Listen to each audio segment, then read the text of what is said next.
जरा ताली बजा दे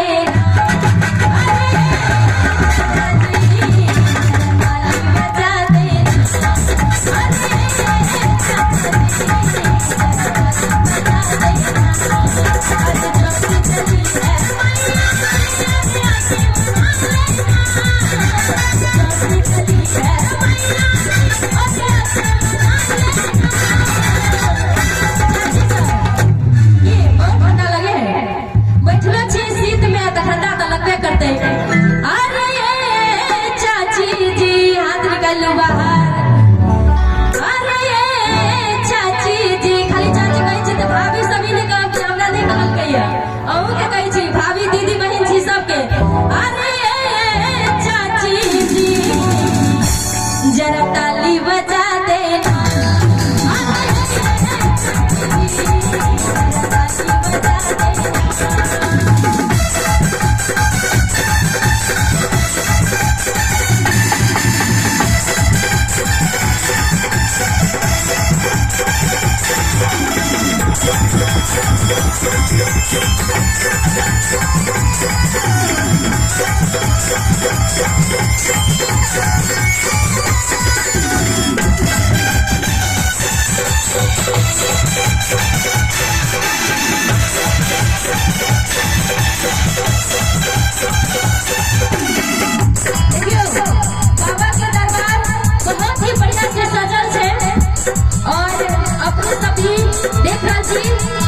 भोलेनाथ के दरबार बहुत ही बढ़िया से सजल है।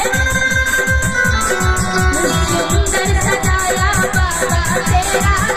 दरबार है।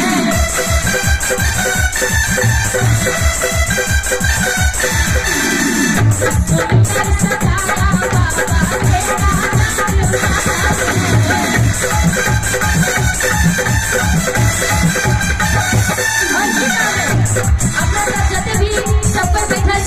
सब एगो अखन कहबे त जते भी छी चाची चाचा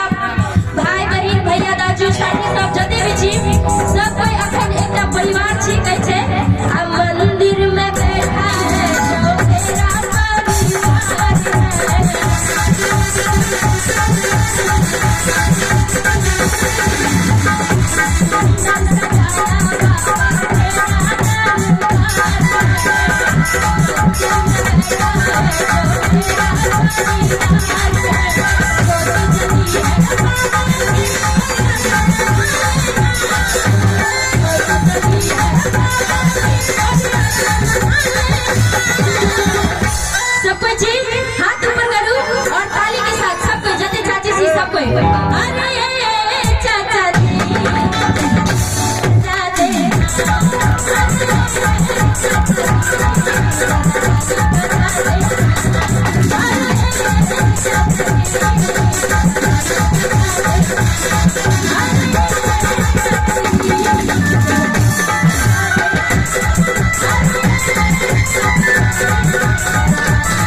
मतलब ठंडा नहीं लगे भगवान के भक्ति करबे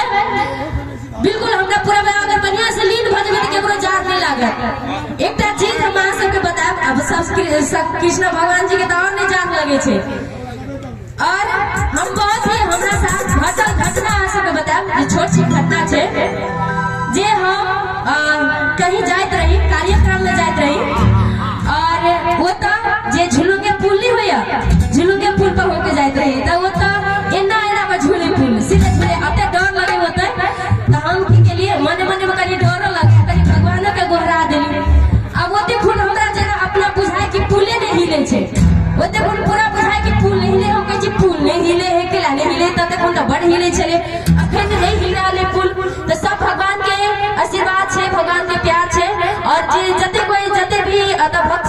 अगर मन से श्रद्धा से पूछबे